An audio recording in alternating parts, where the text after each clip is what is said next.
Nah dulu tahun 45 jumlah profesor, doktor bisa dihitung menjari.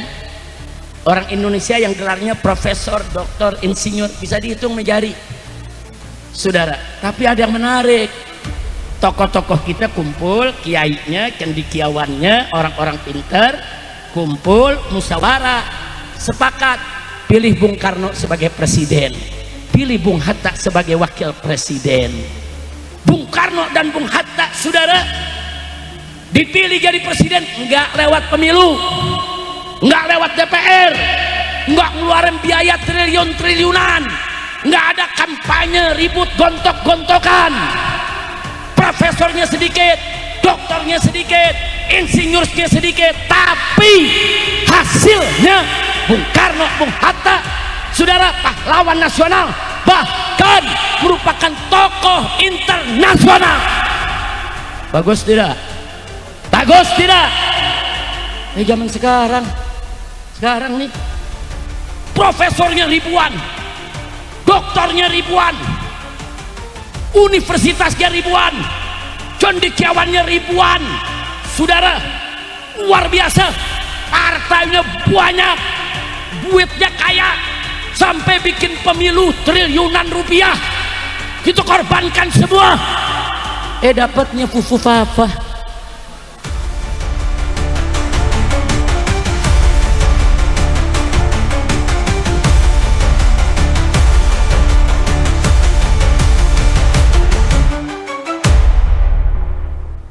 Assalamualaikum warahmatullahi wabarakatuh. Bismillah walhamdulillah wala hawla wala quwwata illa billah.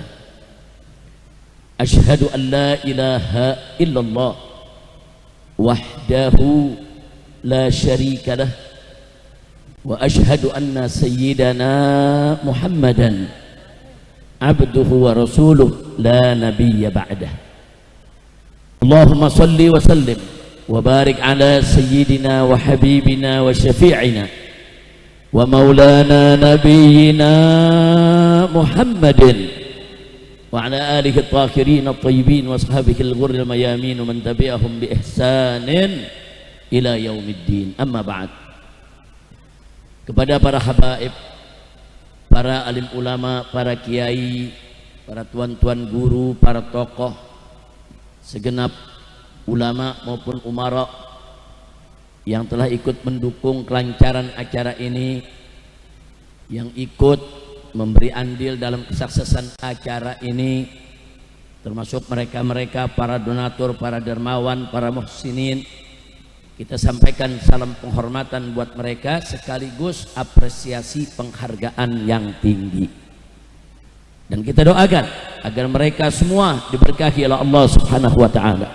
Dimudahkan segala urusannya, dibahagiakan dunia dan akhiratnya. Amin ya rabbal alamin. Dan tentu penghormatan ini secara khusus dan istimewa kita sampaikan kepada guru kita, orang tua kita semua, saudara, yaitu Abuya Syekhunal Walid Al-Muhtaram Al-Mukarram Kiai Haji Munawir Asli hafizahullahu ta'ala wa ra'ah, famatanallahu bituli hayati wa nafa'ana bi ulumi fid dini wa dunya wal akhirah.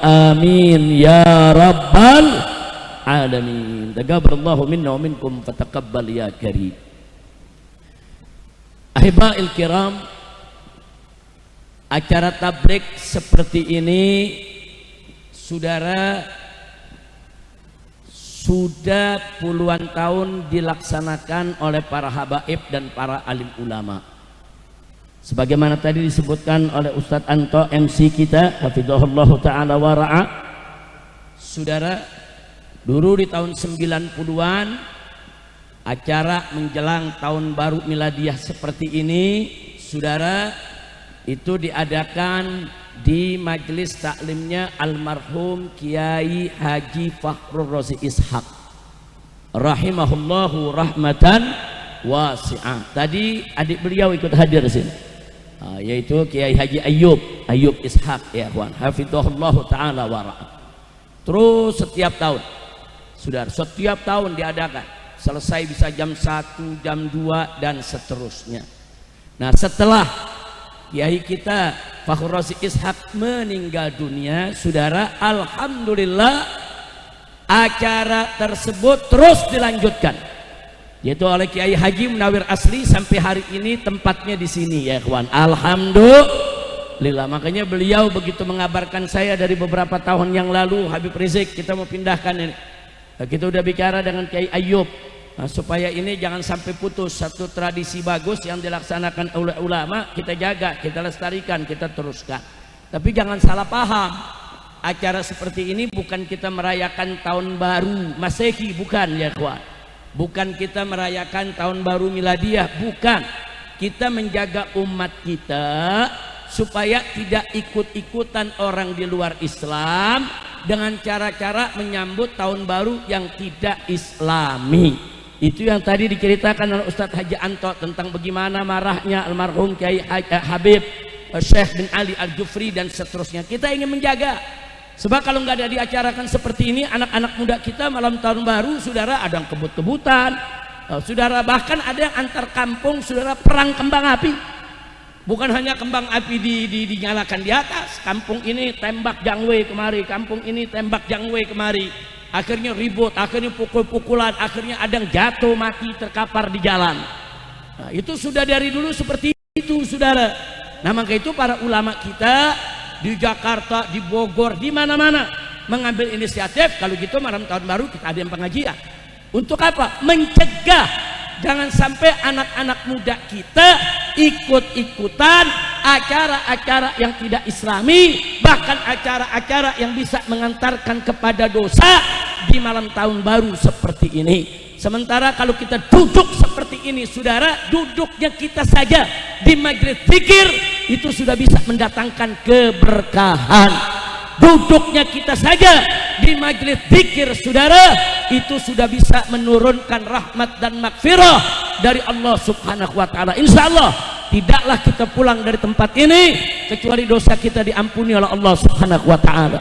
Amin ya rabbal alamin. Nah, saudara, kalau kita tidak mau merayakan malam tahun baru, saudara, bukan berarti kita anti kepada kalender miladiah, bukan. Jangan salah paham. Kalender Hijriyah dengan kalender miladiah. Kalender miladiah mengikuti jalannya matahari. Kalender Hijriyah mengikuti jalannya bulan. Allah firmankan dalam Al-Quranul Karim dalam surat Ar-Rahman, Asy-Syamsu wal Qamaru bihusban. Yang namanya matahari dan bulan itu punya hitungan, saudara. Allah sudah kasih tahu kok dalam Quran. Artinya apa, saudara? Enggak dosa kita menggunakan hitungan qamar, hitungan syams, hitungan matahari, hitungan bulan. Saudara, dua-duanya makhluk Allah, dua-duanya ciptaan Allah, dan dua-duanya ditakdirkan oleh Allah, ada perjalanannya masing-masing. Tatkala bumi berputar di hadapan matahari, saudara, terjadilah perputaran antara siang dan malam. Terjadinya siang dan malam bukan perputaran bumi dengan bulan, tapi perputaran bumi pada porosnya, saudara, di hadapan matahari. Nah, sementara perjalanan bulan punya, saudara, tempat-tempat singgahnya di orbitnya sendiri, saudara, yang ada di sekitar bumi ini, saudara. Nah, itulah yang membuat terjadinya pertukaran dari bulan ke bulan Hijriyah. Sementara matahari, saudara, juga punya orbit. Matahari juga berjalan, saudara, dari utara ke selatan, dari selatan ke utara, saudara, sehingga terjadilah perubahan musim, saudara. Terjadi perubahan musim, ada musim hujan, ada musim kemarau di sebagian negara-negara tropis. Tapi kalau negara-negara yang lebih dekat ke kutub utara atau kutub selatan, saudara, nah, ada musim dingin, ada musim panas, ada musim gugur, saudara, dan lain sebagainya. Jadi artinya baik matahari maupun bulan, saudara, punya hitungan masing-masing. Nah, perjalanan matahari dari utara ke selatan, selatan ke utara, itulah yang disebut tahun miladiah. saudara, yang jumlahnya 365 hari per tahun, nggak berubah, terus jalan seumur-umur seperti itu, saudara. Nah, jadi umat Islam dalam kehidupan muamalah sehari-hari nggak dilarang untuk menggunakan kalender hijriyah. Oh, ada kalender hijriyah, kalender miladiyah, ada kalender miladiyah, ada kalender Cina, ada kalender India, saudara, ada kalender hijriyah dan lain sebagainya. Bebas, silakan, selama itu mengikuti perjalanan makhluk Allah yang bernama matahari dan bulan. Akan tetapi dalam urusan ibadah, Allah dan Rasulnya mengikat ibadah tersebut dengan tanggal-tanggal hijriyah, saudara. Oh, penetapan masuknya bulan Ramadan, bulan puasa, ikutin hijriyah. 1 Ramadan mulai puasa. Oh, kita Idul Fitri, ikutin kalender hijriyah. 1 Syawal kita Idul Fitri. Oh, menunaikan ibadah haji, saudara, ikut kalender hijriyah, saudara. Di mana, saudara, tanggal 10 haji, saudara, itu menjadi yaitu Idul Adha bagi kita semua. Ya, Islam menggunakan kalender hijriyah, saudara, terkait dengan aneka ragam ibadah berkaitan dengan bulan. Lalu ada mengatakan, lalu apa enggak ada ibadah yang berkaitan dengan matahari? Ada. Waktu-waktu sholat ikut perjalanan matahari, saudara, ikut perputaran bumi pada porosnya, saudara. Oh, begitu datang fajar shadiq, kita mulai sholat subuh, saudara. Pada saat matahari, saudara, zawal tergelincir sedikit, saudara, ke arah barat, oh masuk waktu sholat zuhur, enggak ikut bulan, ikut matahari. Begitu juga waktu asar, waktu maghrib, waktu isya, dan seterusnya. Jadi Islam masuknya tanggal 13, 14, 15 daripada bulan-bulan hijriah setiap bulannya, saudara. Nah, kita mau tahu tentang peristiwa-peristiwa bersejarah, saudara. Kapan itu Isra Mi'raj? Oh, di bulan Rajab, tanggal berapa? 27.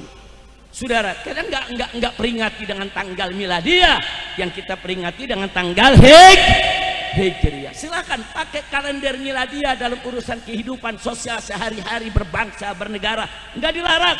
Tapi jangan sekali-kali melupakan kalender Islam, kalender hijriyah yang berkaitan dengan ibadah kita semua, saudara. Nah, kira-kira jelas tidak? Paham tidak?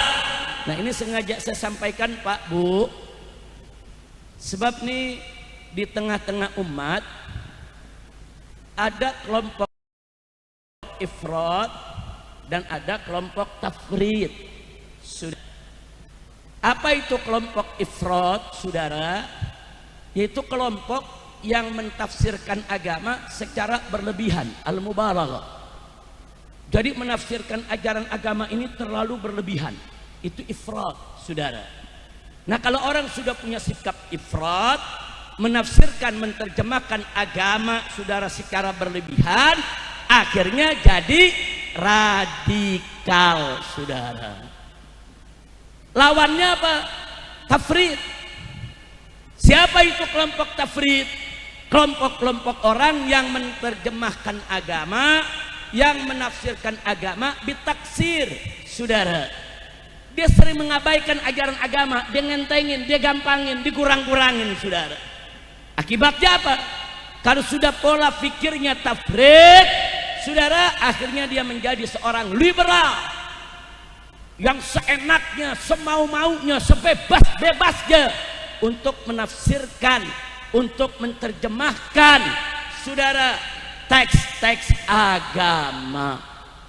Nah, kedua kelompok ini berbahaya.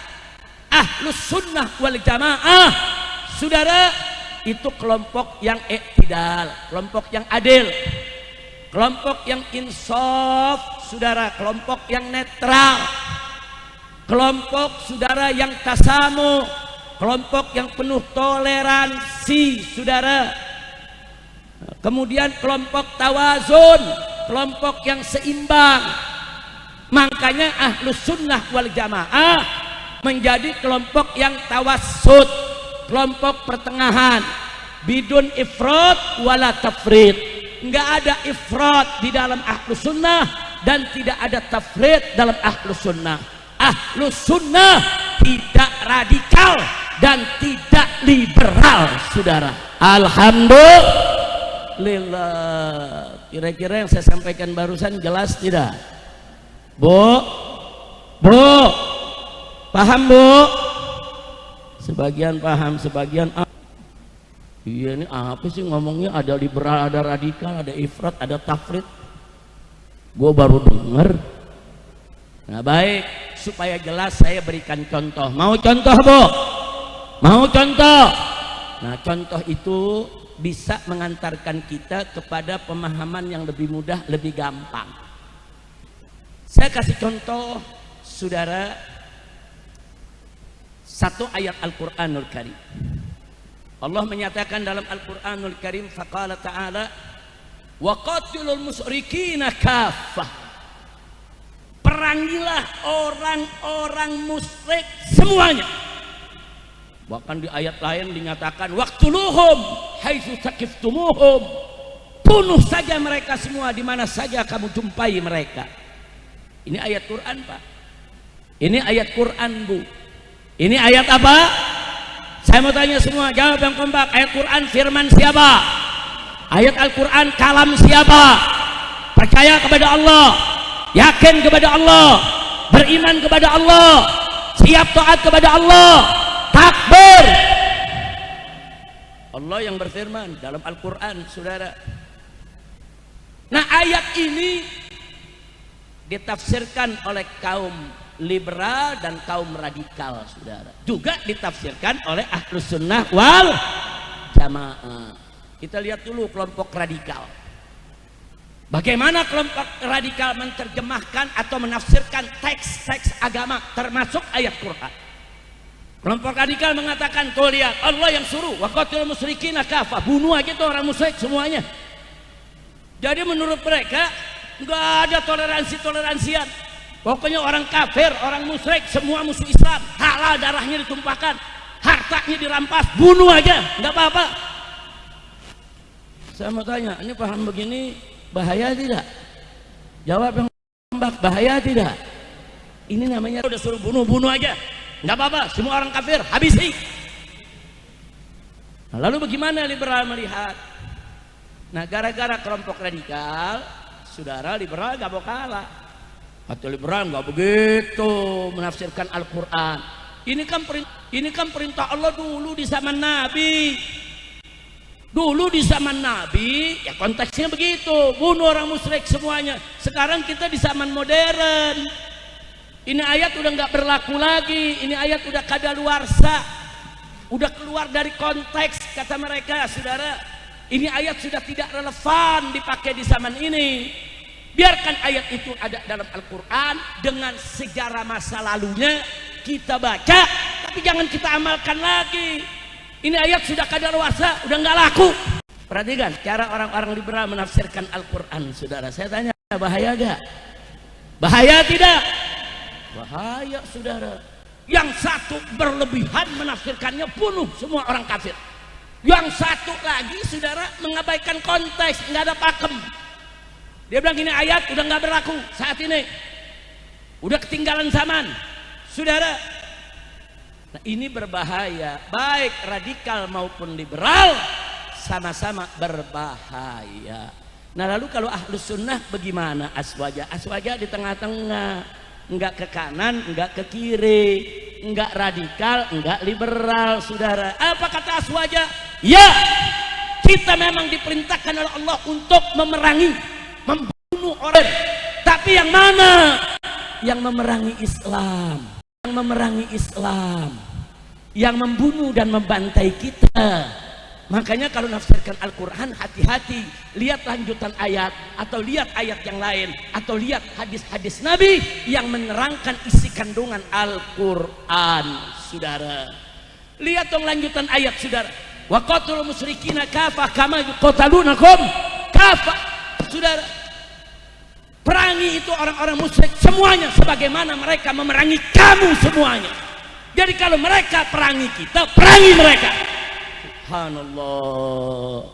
Jadi Al-Quran itu nggak menyuruh kita bunuh semua orang kafir. Orang kafir yang duduk di negeri Islam, bayar pajak jadi warga yang baik, nggak ganggu umat Islam, nggak boleh kita ganggu kafir zimmi saudara. Orang kafir saudara dari negara kafir tapi yang punya perjanjian dengan negeri kita, janji damai, janji kerjasama, janji saudara saling satu membantu. Kalau warga dia datang ke negeri kita, nggak boleh kita ganggu saudara. Orang-orang kafir yang di negerinya saudara karena membela persatuan perdamaian, akhirnya dimusuhi oleh pemerintahnya. Dia hidup di negeri kafir, tapi karena dia bela umat Islam yang tertindas, dia mau dibunuh, dia lari. Dia minta suaka politik ke negeri Islam, tinggal di negeri kita dalam perlindungan politik, nggak boleh kita ganggu saudara. Jadi sekali lagi orang kafir tuh ada klasifikasinya. Kafir dhimmi yang nggak pernah ganggu umat Islam, hidup di negeri Islam dengan damai, haram kita ganggu hartanya, haram kita ganggu nyawanya saudara. Begitu juga orang-orang kafir muahid saudara, yang negerinya ada perjanjian dengan negeri kita, walaupun dia kafir, hidup di negara kafir, tapi kalau dia lagi berkunjung ke negeri kita, haram kita ganggu hartanya, haram kita ganggu jiwanya saudara. Begitu juga orang-orang kafir musta'man, kafir yang mendapatkan suaka politik dari kita punya negeri saudara. Nah, walaupun negerinya musuh kita, tapi orang ini bela negara Islam yang dizalimi sampai diusir oleh negerinya. Kita berikan suaka politik, tinggal di negeri kita, haram kita ganggu hartanya, haram kita ganggu jiwanya saudara. Lalu kafir yang mana yang kita harus perangi saudara? Bahkan wajib kita perangi orang kafir yang memerangi Islam saudara, orang kafir yang membantai umat Islam saudara, seperti Zionis Israel yang membantai orang Islam di Palestina, di Gaza, membunuh, membakar, memperkosa, lawan mereka, habisi mereka saudara. Kira-kira jelas tidak? Jadi saya mau tanya, tafsirnya Ahlus Sunnah bagus tidak? Bagus tidak? Tafsirnya Ahlus Sunnah apa radikal? Tafsirnya Ahlus Sunnah ini radikal tidak? Jawab yang keempat, radikal tidak? Tafsirnya Ahlus Sunnah liberal tidak? Enggak saudara, bagi Ahlus Sunnah itu ayat Quran, itu firman Allah, amanna billah wa bima jaa anillah ala muradillah. Kami beriman kepada Allah dan kami beriman dengan apa saja yang Allah turunkan. Al-Quran kalam Allah, kami percaya, beriman dan berlaku sampai hari kiamat. Jadi kita bukan liberal, tapi dalam menafsirkannya jangan juga radikal. Nah, jadi Ahlus Sunnah wal Jamaah itu ada tengah-tengah, tawassut saudara. Alhamdulillah. Kira-kira jelas ya beda radikal, liberal dan aswaja? Tahu bedanya? Paham bedanya? Nah, jadi saya tanya sekali lagi, aswaja itu liberal bukan? Aswaja itu radikal bukan? Bukan saudara. Jadi kita kalau dikasih contoh lebih mudah paham. Bu, begitu ada contoh mudah gak bu? Paham? Alhamdulillahirabbil. Nah, contohnya cukup satu atau tambah? Mau ditambah lagi contohnya? Betul? Hah? Mau ditambah? Baik, saya kasih satu ayat lagi saudara. Dalam Al-Quran Allah menyatakan faqala ta'ala wa man lam yahkum bima anzalallah faulaika humul kafirun. Barang siapa yang tidak menerapkan hukum Allah, yang tidak menghukum dengan apa yang diturunkan oleh Allah, maka mereka semua adalah kafir. Firman Allah saudara, ayat Quran saudara, Allah yang menyatakan siapapun yang nggak mau pakai hukum Allah, siapapun yang nggak menerapkan hukumnya diturunkan oleh Allah, mereka kafir. Itu bunyi ayat Quran saudara. Sekarang mari kita lihat kaum radikal bagaimana memaknai ini. Apa kata mereka tuh ya? Pokoknya yang nggak pakai hukum Allah kafir, nggak peduli. Indonesia nggak pakai hukum Allah, negara kafir. Presidennya nggak mau pakai hukum Allah, presiden kafir. Rakyatnya nggak mau pakai hukum Allah, rakyat kafir. Pegawai negerinya nggak setuju dengan hukum Allah, pegawai negeri semua kafir. Sebab Allah menyatakan yang nggak mau pakai hukum Allah kafir. Luar biasa ini pendapat. Saya tanya, bahaya tidak? Bahaya tidak? Ini bisa semuanya jadi kafir saudara. Presiden kafir, wakil presiden kafir, semua menteri kafir, bahkan kiai-kiai bisa dikafirin juga saudara. Karena mereka lihat Indonesia nggak pakai hukum Allah, Indonesia nggak pakai hukum Islam. Kalau begitu Indonesia negara kafir. Nah kalau Indonesia negara kafir, saudara, pemimpinnya kafir semua, pegawai negerinya kafir semua, gajinya haram semua, gaji orang kafir. Inna lillahi wa inna ilaihi raji'un. Saya tanya sekali lagi, pandangan begini bahaya tidak? Bahaya tidak? Itu kaum radikal tuh pandangannya. Ini bukan cerita hoax, saudara. Ini di tengah-tengah kita yang berpendapat macam ini ada, saudara. Hati-hati di luar ahlus sunnah. Makanya saya ingin memberikan warning, peringatan agar generasi muda kita khususnya, apalagi Gen Z, saudara, yang ada saat ini, jangan sembarangan menerima informasi hanya melalui medsos. Nanti pemikiranmu dirusak, ideologi kamu dirusak, kamu diracuni dengan pemahaman-pemahaman yang keluar daripada pemahaman Islam. Na'udzubillah min dzalik, saudara. Nah, lalu bagaimana liberal menafsirkan ayat tadi, saudara? Wa man lam yahkum bima anzalallah fa ulaika humul kafirun. Apa kata liberal? Ini ayat intoleransi. Ini ayat seperti ini ayat provokatif. Ini ayat diskriminatif.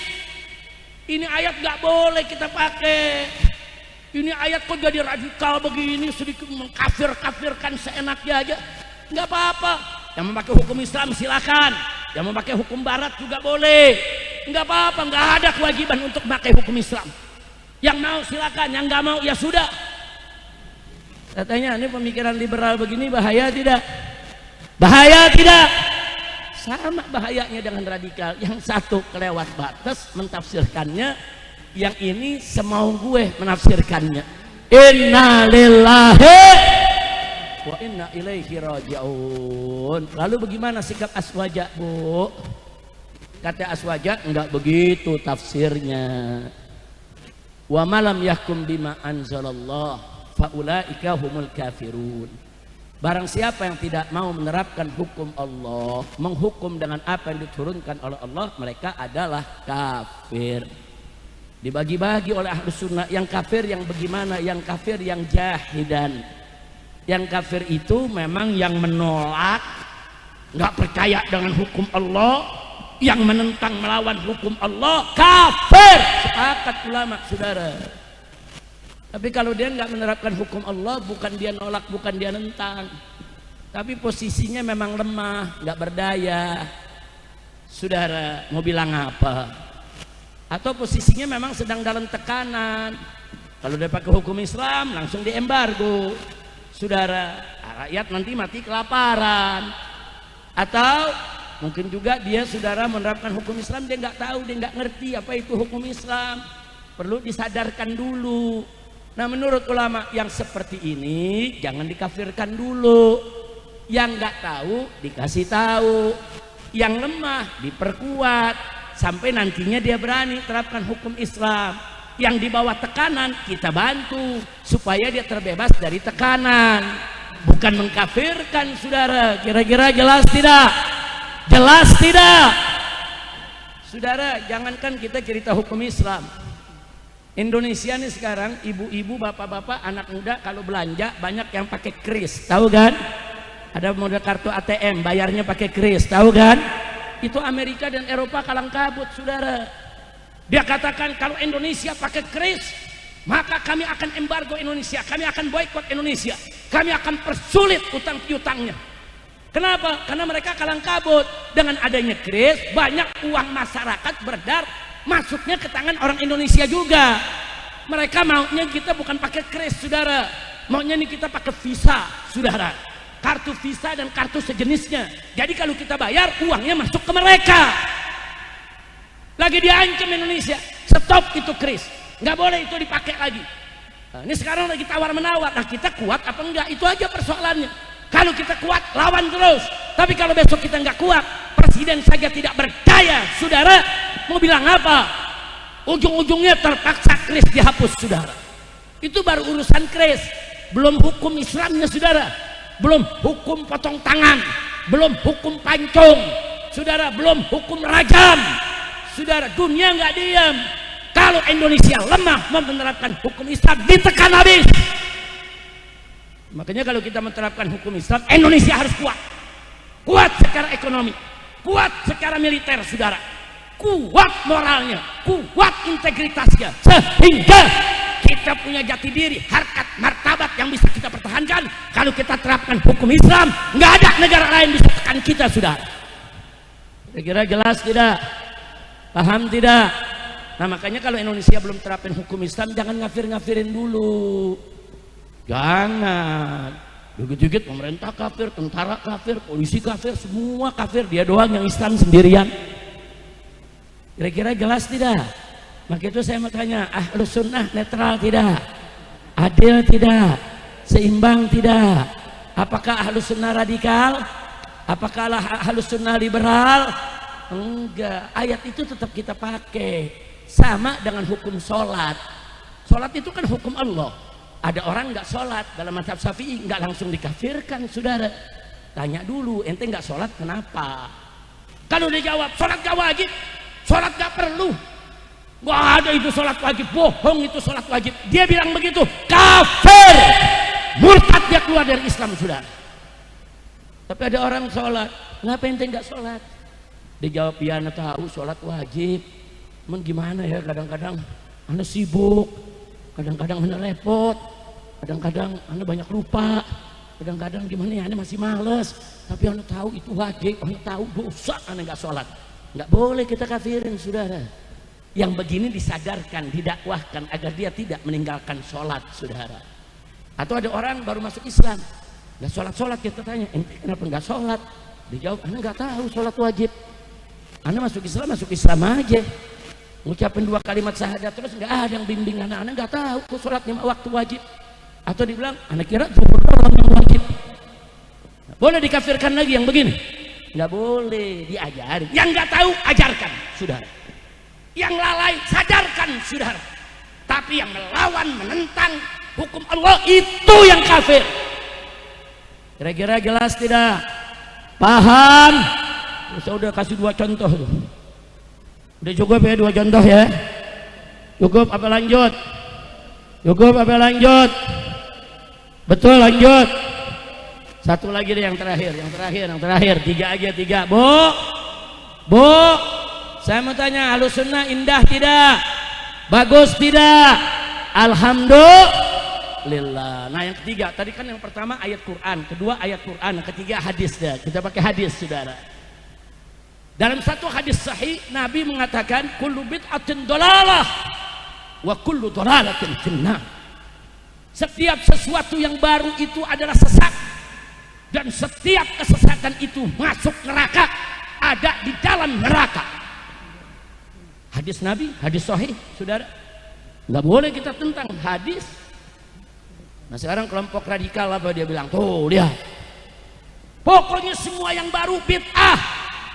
Nggak ada tuh bid'ah dolalah, bid'ah hasanah, bid'ah dibagi 2, enggak. Semua bid'ah dolalah, sesat. Nggak boleh kita bagi-bagi. Dari mana tuh mau dibagi-bagi? Ada bid'ah dolalah, ada bid'ah hasanah, ada bid'ah sayyi'ah, ada bid'ah mahmudah. Bohong itu semua, kata dia. Nabi mengatakan, kullu bid'atin dolalah, bid'ah adalah sesat, titik. Semua bid'ah sesat. Luar biasa. Kita tanya, maksud ente bid'ah apa? Apa saja yang nggak pernah dilakukan oleh Nabi, dan apa saja yang tidak pernah ada di zaman Nabi. Oh, jadi kalau yang nggak ada di zaman Nabi bid'ah? Iya bid'ah. Muke lu zaman Nabi nggak ada, berarti muke lu muke bid'ah dong.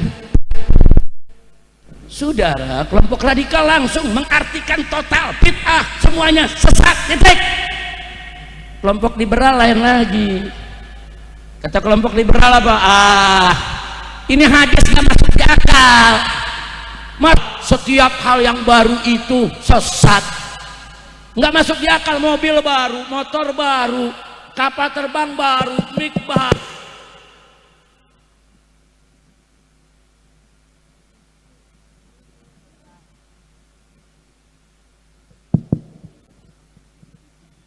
Mic-nya marah, dibilang bid'ah. Lanjut. Dia bilang banyak yang baru bukan bid'ah, nggak dolalah, bagus, kata dia. Ini hadis nggak masuk di akal.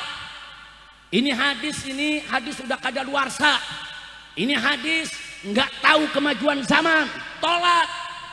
Jangan-jangan ini hadis palsu, kata mereka. Nggak mungkin dong Nabi masa berkata yang nggak masuk di akal. Itu kata liberal, saudara. Kacau tidak? Kacau tidak? Nah terus Ahlus Sunnah bagaimana? Ahlus Sunnah sabar dulu. Kalau mau maknai hadis ini, lihat juga dong hadis yang lain. Kan hadis yang lain juga ada man sanna sunnatan hasanatan dan seterusnya. Saudara, jadi kata Ahlus Sunnah, kullu bid'atin dolalah, setiap bid'ah itu sesat. Maksud dia bid'ah di sini bid'ah dalam urusan ibadah. Adapun dalam urusan dunia nggak masuk dalam hadis ini. Betul tuh yang tadi dikatakan liberal, cuman liberalnya kebablasan. Sampai hadisnya dimaki-maki. Benar. Ini juga bid'ah, sesuatu yang baru. Speaker sesuatu yang baru, listrik, lampu, saudara, videotron. Ini semua sesuatu yang baru, tapi ini bukan urusan ibadah. Itu urusan perlengkapan, peralatan. Enggak apa-apa kalau itu enggak masuk hadis ini. Hadis ini bicara tentang ibadah atau sesuatu yang berkaitan dengan ibadah walaupun dia bukan ibadah, saudara.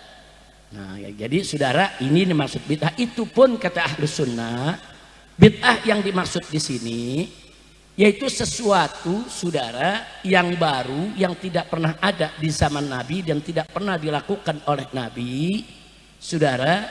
Ini memang bid'ah, tapi bid'ah ini ada dua.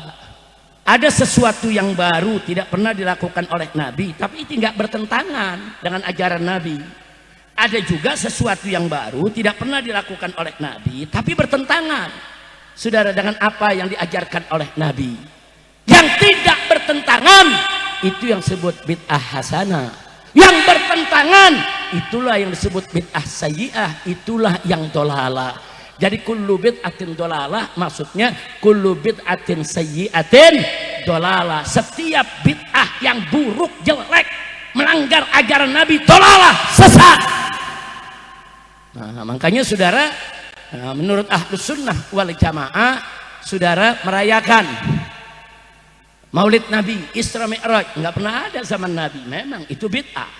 Tapi apakah itu bertentangan dengan yang diajarkan oleh Nabi? Lihat tata caranya.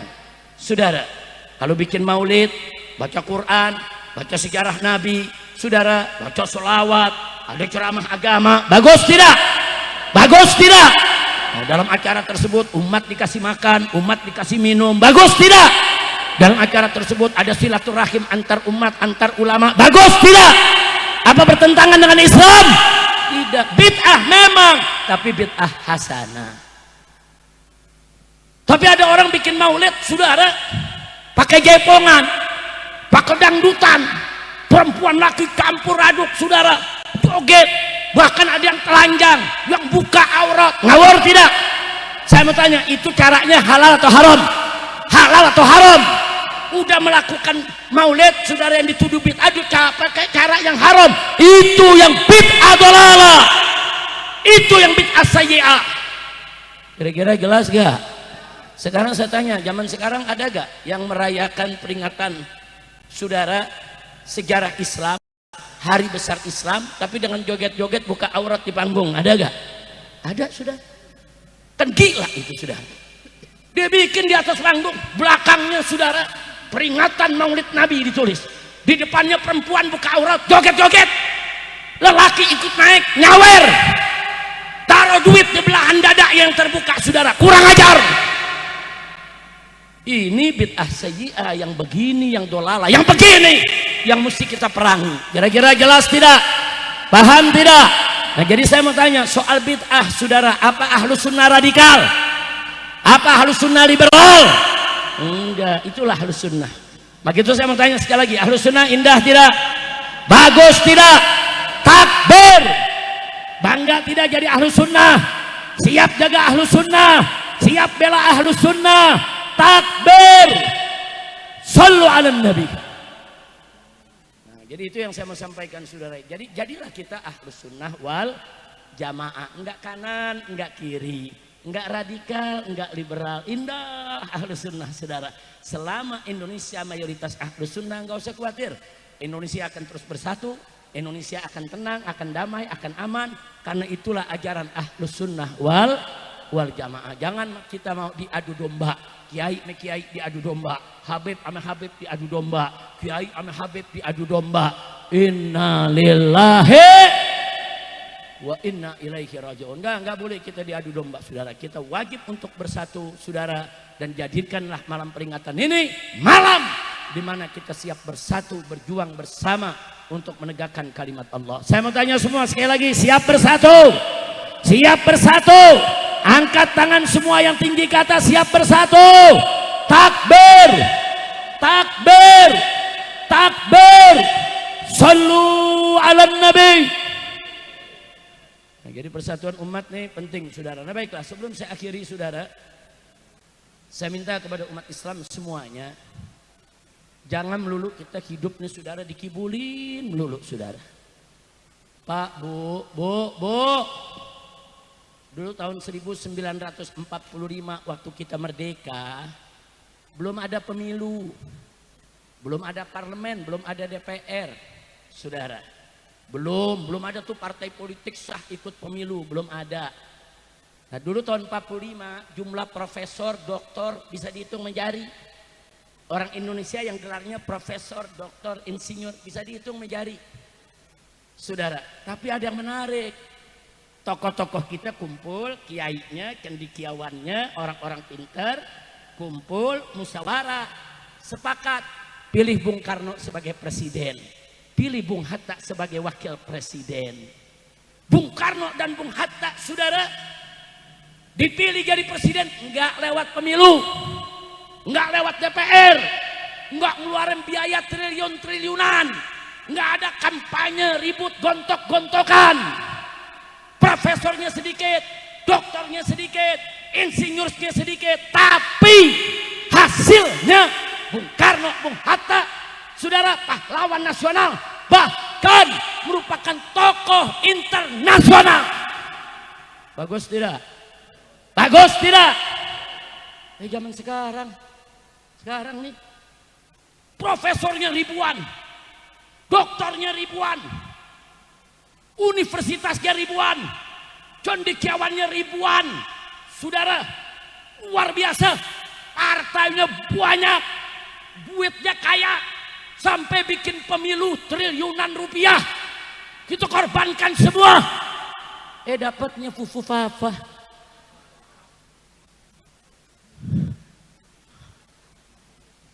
Saya tanya jujur, kacau enggak? Jujur kacau tidak? Kacau tidak? Astagfirullahaladzim, kan mestinya kalau profesornya banyak, doktornya banyak, partainya banyak, DPR-nya kuat, udah gitu pemilunya berapa triliun tuh Pak Kiai kemarin? Triliunan, mestinya kan hasilnya lebih hebat dari Bung Karno, lebih hebat dari Bung Hatta dong. Betul? Betul? Kita ini dibodohin terus, saudara. Ada orang-orang sok pinter mau mengatur kita punya republik. Dia ngatur sesama dia, siapa mesti jadi presiden, siapa mesti jadi wakil presiden, siapa mesti jadi menteri. Urusannya duit. Nggak ada tuh diceritakan soal kredibilitas, integritas, moral, akhlak. Bohong. Siapa yang kasih duit banyak, itu yang mesti dipilih dan dimenangkan, saudara. Mau curang, nggak ada urusan. Nggak ada lagi integritas, nggak ada lagi moral. Bohong membudaya. Ini kebohongan makin kemari, saya makin muak, saudara.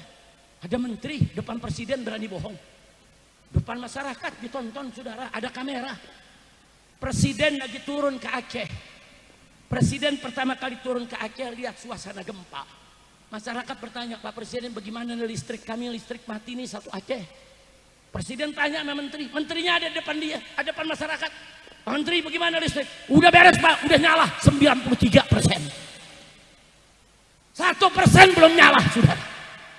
Depan presiden dia berani bohong. Bohong. Jadi ada yang tanya, Habib, kok sekarang jadi bohong kok enak banget begitu dikerjain? Orang bohong kan biasanya bohong ngumpet-ngumpet biar orang nggak tahu, betul? Bohong terang-terangan, saudara. Inna lillahi wa inna ilaihi raji'un. Ini ada apa? Udah gitu kadang-kadang tipu-tipu, saudara. Bukan bohong lagi, tipu-tipu. Ini penipuan lebih tinggi dari bohong nih. Ini kakak adik, yang satu kakak, yang satu adik. Lo bagaimana tipu-tipu? Ada presiden, pengen anaknya jadi wakil presiden. Lo ketawa aja lo. Ada presiden pengen anaknya jadi wakil presiden. Lihat undang-undang, nggak boleh. Karena di undang-undang ditulis usia wakil presiden minimal 40 tahun. Nggak boleh kurang. Karena 40 tahun itu sendiri dalam Islam sinur rusd. Nah, sempurnanya kedewasaan akal seseorang umur 40 tahun, saudara. Makanya Nabi diangkat menjadi Rasul usia 40 tahun. Udah bagus deh Indonesia bikin peraturan. Mau jadi presiden, jadi wakil presiden, nah, minimal 40 tahun, jangan kurang. Ya presiden lihat, waduh ini peraturan nggak boleh. Gue pengen anak gue jadi wakil presiden. Ya paling nggak kan kalau anak gue jadi wakil presiden nanti 5 tahun ke depan bisa jadi presiden. Tapi gimana nih undang-undang, saudara? Kirim orang, gugat itu undang-undang ke Mahkamah Konstitusi. Di Mahkamah Konstitusi udah ditunggu sama iparnya. Untuk ngebela anak ya saudara, keluarlah MK, putusan MK nomor 90 saudara. Isinya apa? Dia nggak ubah itu usia. Usia presiden dan wakil presiden tidak boleh kurang dari 40 tahun. Nggak ada nggak ubah, cuma ditambahin. Syarat jadi presiden atau wakil presiden berusia minimal 40 tahun atau pakai atau pernah menjadi kepala daerah. Masuk tuh barang. Masuk gak tuh barang? Masuk gak tuh barang? Karena anaknya jadi wali kota di satu kota, saudara. Gila ini negeri. Gile, saudara. Aturan dirubah-rubah, kacau tidak? Ada lagi Jenderal Baliho. Lo kenal ya? Udah, kesian nih jenderal. Matanya kurang awas. Lo kok Habib bisa kurang awas? Ya kampung saya kan namanya Petamburan. Dia baca Petempuran. Dia kirim tentara, dia kepung Petamburan. Ini dia saudara, kurang awas matanya. Dia pengen anaknya masuk Akmil, Akademi Militer. Supaya nanti anaknya bisa jadi jenderal, nurunin dia. Kiai pengen anaknya jadi kiai, betul? Jenderal pengen anaknya jadi jenderal, betul? Presiden pengen anaknya juga jadi presiden, betul? Dia pengen anaknya saudara. Nah, masuk Akademi Militer ada syarat tinggi. Kalau tingginya kurang 1 senti aja nggak lolos. Dia lihat syaratnya, wah nggak bisa, anak gua pendek, nggak bisa. Lalu apa yang terjadi? Dia suruh ubah saudara, turunin sentinya supaya anaknya gol, diturunin. Kacau tidak? Ayo jawab yang keempat, kacau tidak? Kacau tidak? Itulah Indonesia. Kalau saya bicara begini, Habib Rizik bicara politik, Habib Rizik benci pemerintah. Gue bukan benci pemerintah, lu obok-obok aturan. Ada nanya lagi, Habib ini sekarang lagi rame nih. Ini si Fufu Fafa katanya nggak lulus SMA. Dia cuman kursus, diakui setingkat SMA. Tapi tercatat di KPU katanya S1. Saya mau tanya, itu jujur atau bohong? Jawab yang lengkap, jujur atau bohong? Bohong saudara, baik atau buruk? Saudara mau jadi presiden, wakil presiden gak lulus SD gak apa-apa. Gak lulus SMP, SMA, gak sarjana gak apa-apa. Asal dia pintar, dia amanat, dia jujur, dia berani. Saudara gak apa-apa, cuman jangan bohong. Jangan bukan sarjana ngaku sarjana, gak pernah masuk SMA ngaku. Wah, rakyat 275 juta dibohongin semua saudara. Saya tanya, kacau gak? Kacau gak? Udah dah sampai di sini aja gue ceramah. Ya bukan, kalau gue terusin tensi naik. Begitu darah naik, kepala gue sakit lagi. Udah cukup deh, lu terusin lagi di rumah. Nah, jadi saudara udah bohong, kita dikadal-kadalin. Naudzubillah men. Ntar kalau kita protes nih, Habib Rizik radikal. Waduh, kapan gue pernah jadi radikal? Gue ahli sunnah wal jamaah, betul? Betul? Gue boleh dengar suara keras, radikal. Tadi sudah saya jelaskan, radikal itu apa, liberal itu apa. Kita ini bukan radikal, kita amar ma'ruf nahi munkar. Kira-kira jelas tidak? Nah, baiklah ya ikhwan, itu saja yang saya mau sampaikan. Tapi saya minta doa. Nah insya Allah hari Ahad besok sore setelah pengajian rutin di Markas Syariat Petamburan, saya undang nih semua. Insya Allah hari Ahad besok jam 8 pagi sampai jam 12 di Petamburan itu ada majelis taklim rutin plus kita ada seminar. Seminar soal tadi itu. Temanya saudara, deliberalisasi dan deradikalisasi melalui aswajaisasi. Saudara, apa itu deliberalisasi? Apa itu deradikalisasi? Nanti akan dijelaskan. Apa itu aswajaisasi akan dijelaskan. Ada 3 doktor yang kita undang. Saudara, dan 1 doktor sebagai yaitu daripada moderatornya. 3 doktor yang kita undang, Profesor Doktor Saudara Muhammad Baharun. Saudara, nah insya Allah beliau akan ikut hadir. Beliau dulu lama duduk di majelis ulama kita. Yang kedua adalah Profesor Dr. Hamid Zarkashi, rektor universitas yang ada di Gontor, saudara. Beliau termasuk anak daripada pendiri Gontor. Nah, beliau kawan saya dulu waktu kuliah di Malaysia saat mengambil S2, saudara. Kemudian yang ketiga Profesor Dr. Adnin Armas, saudara.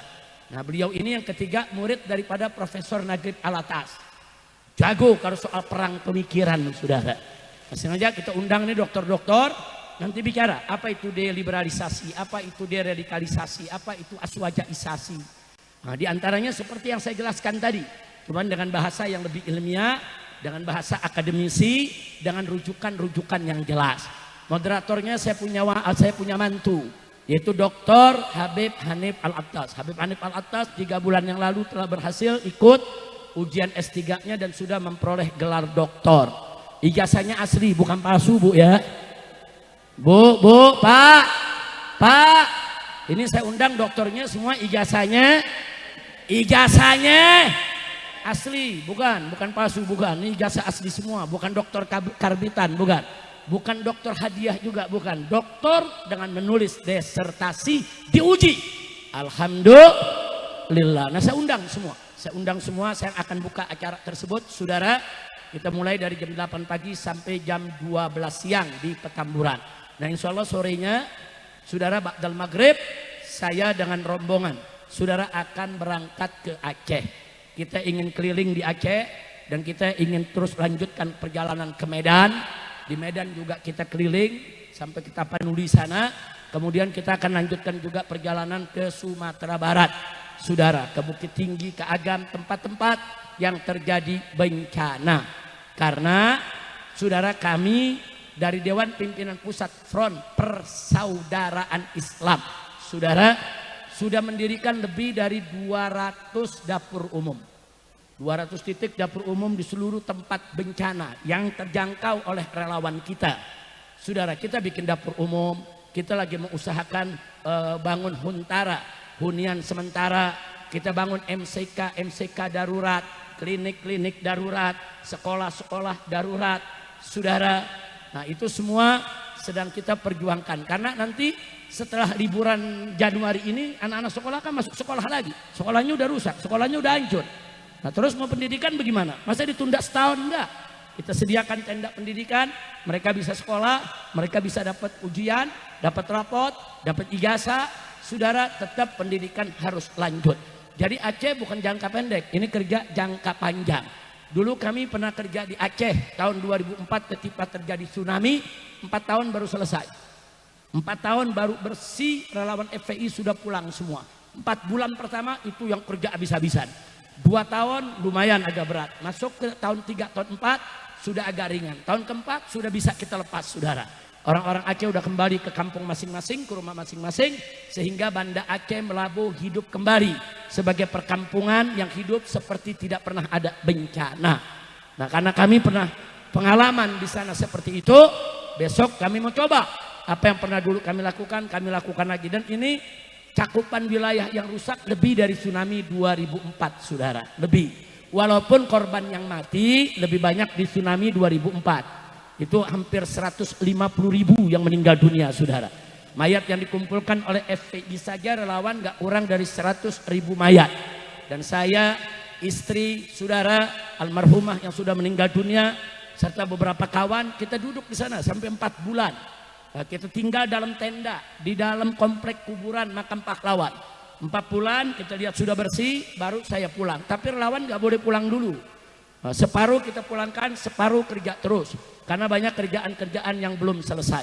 Nah besok insya Allah saya dengan kawan-kawan akan datang ke sana kontrol bagaimana kita punya dapur, apa perlu diperpanjang, apa perlu ditambah. Terus kita mau lihat juga mana daerah-daerah yang belum tersentuh karena banyak jembatan putus. Saudara, ada relawan-relawan kita tuh angkat beras, jalan puluhan kilo baru sampai ke kampung yang jembatan putus, saudara. Nah kadang-kadang makanan itu mesti kita lempar dulu. Bagaimana caranya itu beras bisa ke seberang sungai dulu. Nah itu kita gunakan tambang, tali dan lain-lain, saudara. Nah jadi sekali lagi kita mau kontrol semua daripada dapur-dapur yang sudah kita bangun. Kita mau lihat apa yang bisa kita lakukan ke depan. Nah kemarin saya dapat pertanyaan dari seluruh posko FPI yang ada di Aceh. Karena masyarakat bertanya, FPI bagaimana ini hukumnya? Ini kayu-kayu gelondongan banyak, kita potong-potong aja buat kita bikin rumah. Nah, karena kan rumah mereka hancur dengan kayu-kayu gelondongan, saudara, hancur lebur. Tapi karena mereka orang-orang beragama, nanya dulu, mau tahu boleh gak nih, saudara? Nah mereka tanya ke bupati-bupati mereka. Bupati mereka lapor ke pusat, pusat belum kasih jawaban, saudara. Nah saat itu saya sudah berikan jawaban ke semua posko. Kalau pemerintah menanggulangi bencana dengan baik, tertib, fokus, serius, rapi, semua diganti rugi, rumah dibangunin, saudara, mereka bisa kerja seperti sedia kala, maka ikuti aturan pemerintah. Kalau pemerintah bilang jangan diambil, jangan diambil. Kalau pemerintah bilang ambil sebagian, ambil sebagian. Kalau pemerintah bebaskan ambil semua, ambil. Itu kayu-kayu gelondongan. Tapi kalau pemerintah nggak ngurus, nggak serius, nggak fokus, banyak orang kelaparan. Akhirnya yang mati kelaparan lebih banyak daripada yang mati kena air atau lumpur. Kalau pemerintah nggak jelas, ini bantuan turunnya kapan, rumah mereka kapan dibangun, nggak jelas, saudara. Maka saya sampaikan ke posko-posko FPI di Aceh, di Sumatera, ambil itu kayu semuanya, ambil, beli senso, beli alat potong, saudara. Potong itu kayu, bikin balok, bikin kaso, bikin papan, bikin rumah, saudara. Bikin pintu, bikin jendela dari kayu, bikin rumah buat orang-orang yang rumahnya hancur, saudara. Setuju tidak? Setuju tidak? Takbir. Sampai hari ini pemerintah pusat belum kasih sikap. Tapi Gubernur Aceh sudah mengeluarkan pernyataan. Rakyat saya yang gak punya rumah mau bangun rumah lagi, ambil lagi itu kayu-kayu gelondongan. Ambil lagi itu kayu-kayu gelondongan, potong buat bangun rumah lagi, saudara. Nah kalau Gubernur Aceh sudah nyatakan begitu, rakyat nggak usah ragu-ragu lagi, kerjain aja. Nah soal nanti pusat nggak setuju, saudara, ya pusat nggak setuju mesti jelas dong, nggak setujunya kenapa? Kenapa? Anda sudah turunkan semua bantuan, Anda udah bangun itu rumah mereka. Ini udah sebulan lebih, udah 30 hari lebih.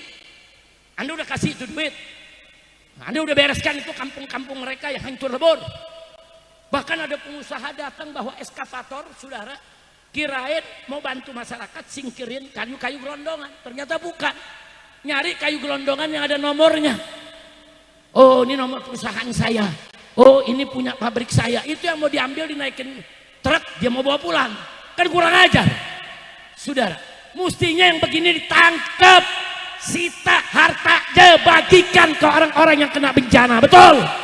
Takbir.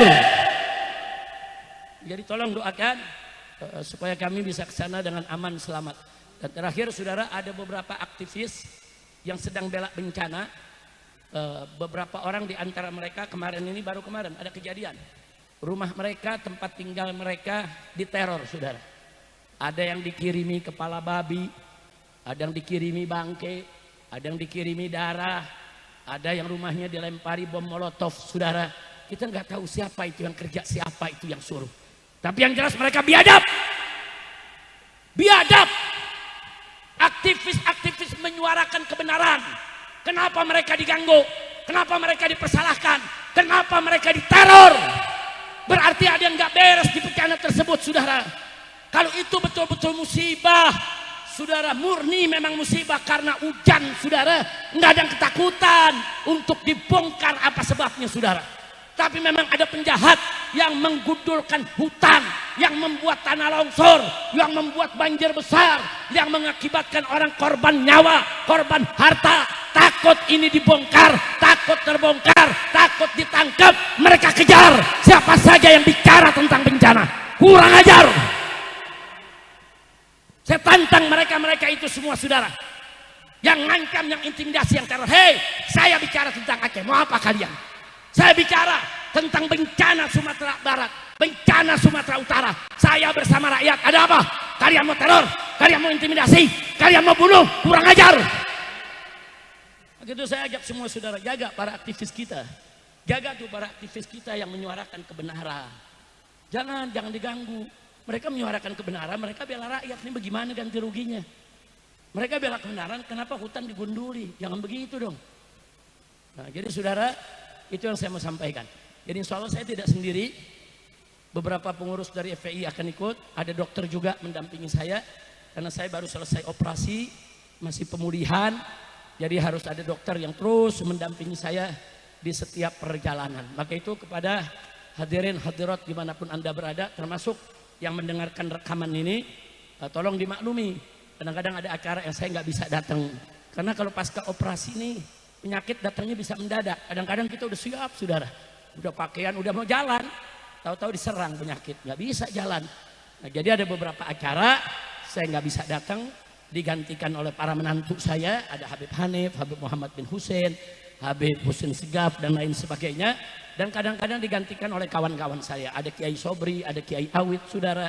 Alhamdulillah. Cuman saya perlu menyampaikan di sini permohonan maaf bagi yang sudah ngundang.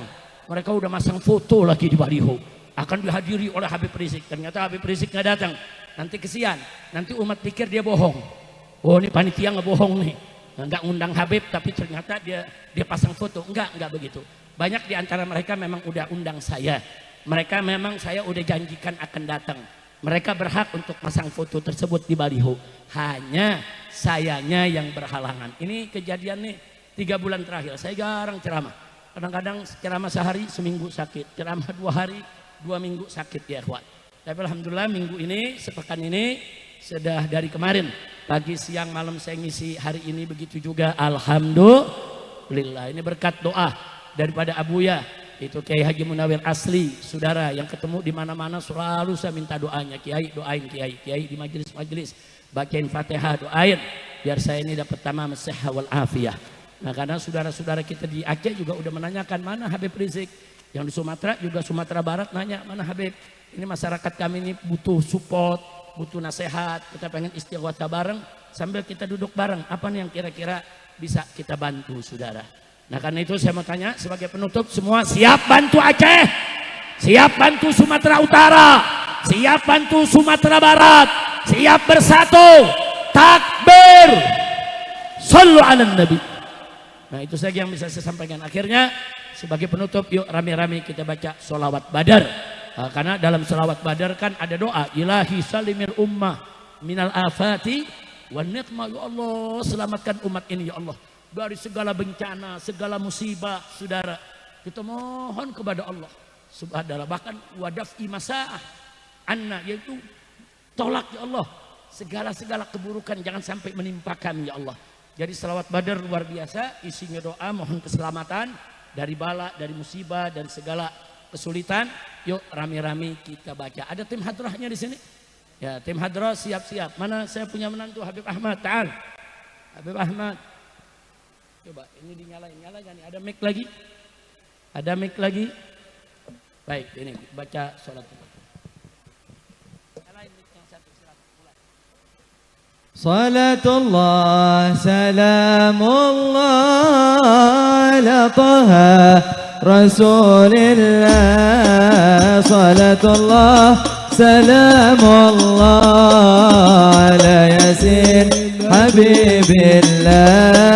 Salatullah salamullah ala taha rasulillah. Salatullah salamullah ala yasin habibillah. Tawassalna bismillah wa bilhadi rasulillah.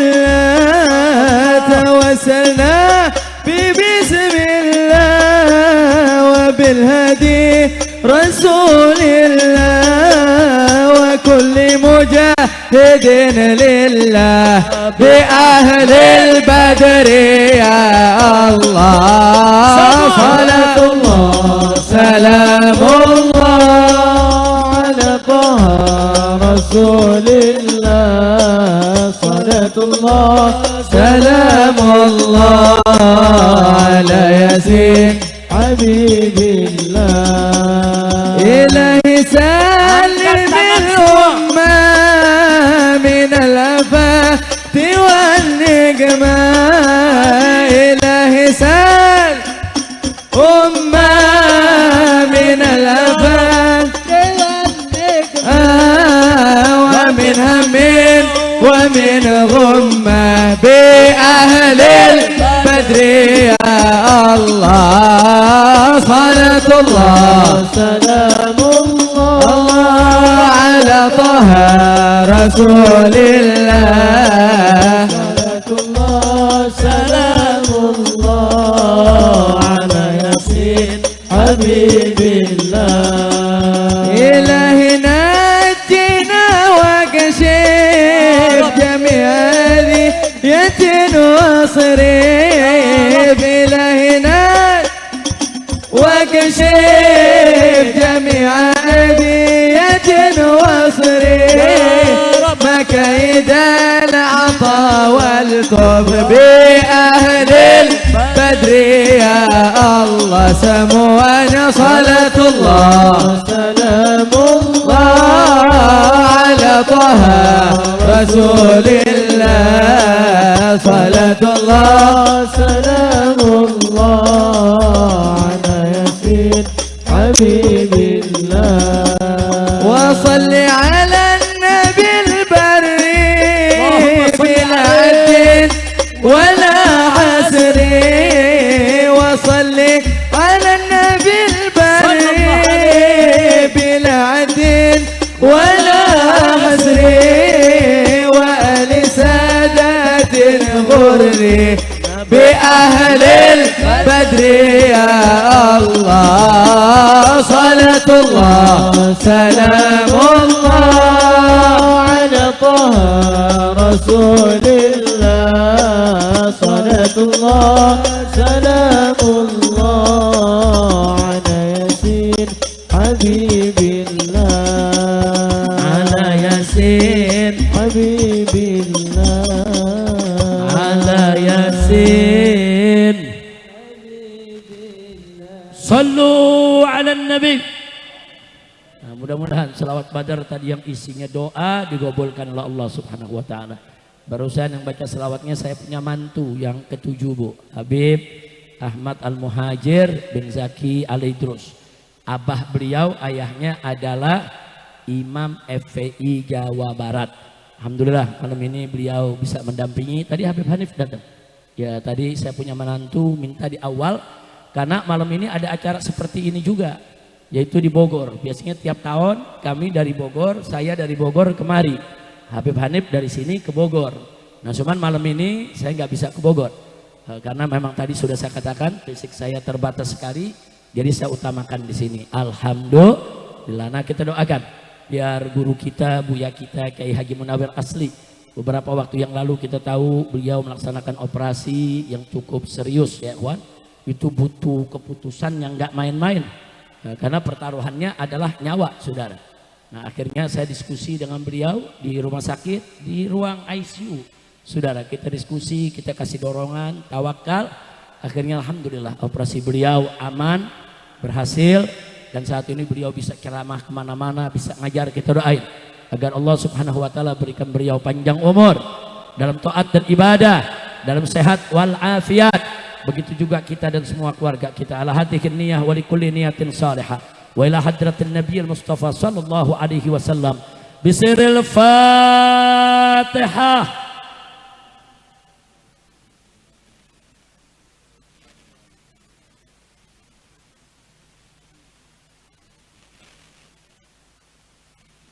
Taqabbalallahu minna wa minkum wa taqabbal ya karim. Sekian yang bisa saya sampaikan. Terima kasih atas segala perhatian. Mohon maaf atas segala kekurangan, kesalahan dan kehilafannya.